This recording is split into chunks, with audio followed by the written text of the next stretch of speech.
And hello everybody, welcome back to another episode of Kaz Has. My name is Kazvon, and this is Among Ripples.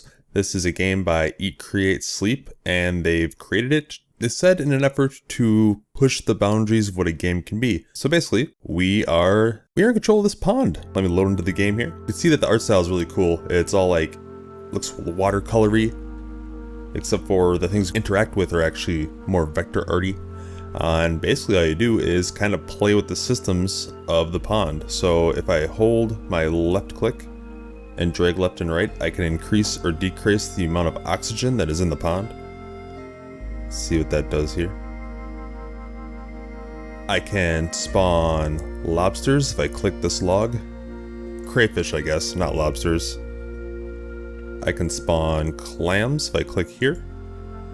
I can spawn, I think they're pronounced dace. I've only ever seen the name of these fish in video games, so I never actually heard them pronounced. I think it's dace.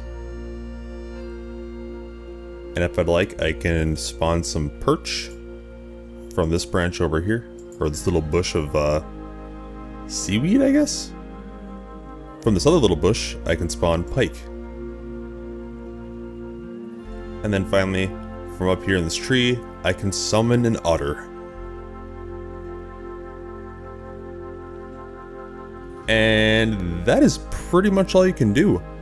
The point of the game is to introduce all these different animals and try and discover the different systems that are at play underneath. It doesn't tutorialize what things do. You kind of just have to sit back and observe and see what happens. And it's not instant. You won't see a change immediately. You can see the clams were eaten by the crayfish, so that's one thing. You can also see that there's a little bit of pollution down here. To get rid of pollution, you have to spawn some more clams. They siphon the water. And if I click here, I can make more dace.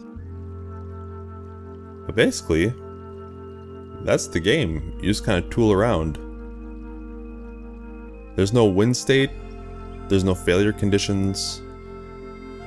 You just kind of play, which is pretty neat. It's kind of relaxing, actually. I saw in the Steam comments for their Greenlight campaign, this is on Greenlight, by the way, saying that it's basically a screensaver.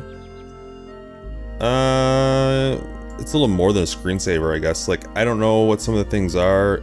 I'm still discovering what things do. Like, sometimes these little pockets will appear in the dace stuff, and then it'll pop and release a bunch of fish at once. At least I think that's how it works. Need more clams.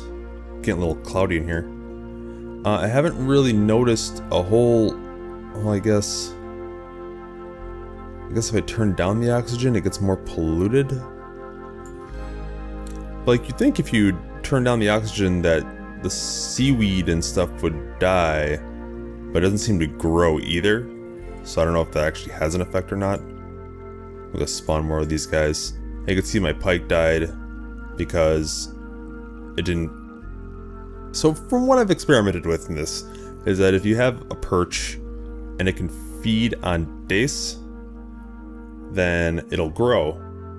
And then if you have enough grown perch, you can support pikes, because they'll feed off the grown perch. But if you just have baby perch, the pikes will just die off, or be eaten by the otter. The otter's kind of an oddball. He'll eat pretty much everything. The crayfish are bottom feeders, so when fish are killed, they don't just get consumed whole. Their bodies actually drop to the bottom of the pond. And then the bottom feeders, which are the crayfish, crawfish, crayfish, you know, whichever, they'll actually eat them. But if there's not enough dead bodies down here, they'll start eating your clams. And if your clams aren't mature enough, they don't filter the water fast enough, and it's all interconnected. There are seasons too. I haven't really played this long enough to know if the seasons have any effect on anything. And look at that perch, he's huge, so I can get a pike in here. Get a couple more perch, some more dace in here. You can't just spam, you are limited. The pond can only support so much of any given animal, and you have to wait until that animal has either adults in its school of fish, I guess, before you can spawn more babies, or you have to wait for them to die. Like that perch right there just died, so now the crayfish will come and eat it. Or the otter will eat the freaking crayfish, you know, whatever, dude.